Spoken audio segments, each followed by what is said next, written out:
சமையல் எரிவாயு உள்ளிட்ட பெட்ரோலிய பொருட்களின் விநியோகத்தில் ஏற்பட்டுள்ள பாதிப்புகள் மற்றும் அது குறித்த வதந்திகளை தடுக்க மத்திய அரசு புதிய உத்தரவுகளை பிறப்பித்துள்ளது. ஈரானுக்கும் அமெரிக்காவுக்கும் இடையேயான போர் ஒரு மாதத்திற்கும் மேலாக நடைபெற்று வருகிறது. அமெரிக்காவின் தாக்குதலுக்கு பதிலடியாக வளைகுடாவில் உள்ள அமெரிக்க ராணுவ தளங்கள் மீது ஈரான் தாக்குதல் நடத்தி வருகிறது. இதனால் மத்திய கிழக்கில் பதற்றம் ஏற்பட்டுள்ளது. மேலும் கச்சா எண்ணெய் மற்றும் எரிவாயு விநியோகம் தடைப்பட்டதால் பல்வேறு நாடுகளில் தட்டுப்பாடு ஏற்பட்டது. குறிப்பாக இந்தியாவில் எல்பிஜி சிலிண்டருக்கு போர் தொடங்கிய சில நாட்களில் தட்டுப்பாடு ஏற்பட்டது. இதனால் மக்கள் பீதியடைந்து முன்னெச்சரிக்கையாக பெட்ரோல், டீசல் மற்றும் எரிவாயுக்களை வாங்க ஆரம்பித்தனர். இதன் காரணமாக பல்வேறு இடங்களில் மக்கள் கூட்டமாக குவிந்தனர்.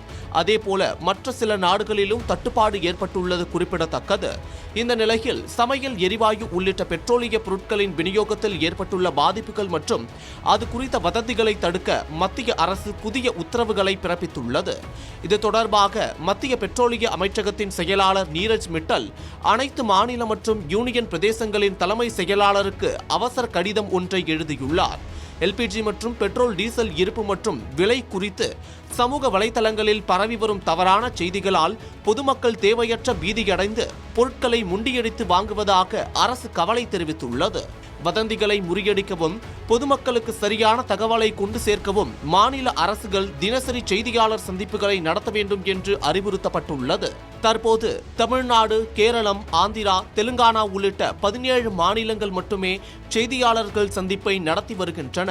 மற்ற மாநிலங்களும் உடனடியாக இச்செயல்பாட்டை தீவிரப்படுத்த வேண்டும் என கேட்டுக் கொள்ளப்பட்டுள்ளது. சமையல் எரிவாயு மற்றும் எரிபொருட்களை பதுக்குபவர்கள் மற்றும் கள்ள சந்தையில் விற்பனை செய்பவர்களுக்கு எதிராக கடும் நடவடிக்கை எடுக்க மாநில அரசுகளுக்கு உத்தரவிடப்பட்டுள்ளது. நாட்டில் எரிபொருட்கள் போதுமான அளவு கையிருப்பில் உள்ளதாகவும் விநியோக சங்கிலியில் உள்ள தடைகளை சீரமைக்க மத்திய அமைச்சகங்கள் தொடர்ந்து நடவடிக்கை எடுத்து வருவதாகவும் கடிதத்தில் உறுதியளிக்கப்பட்டுள்ளது.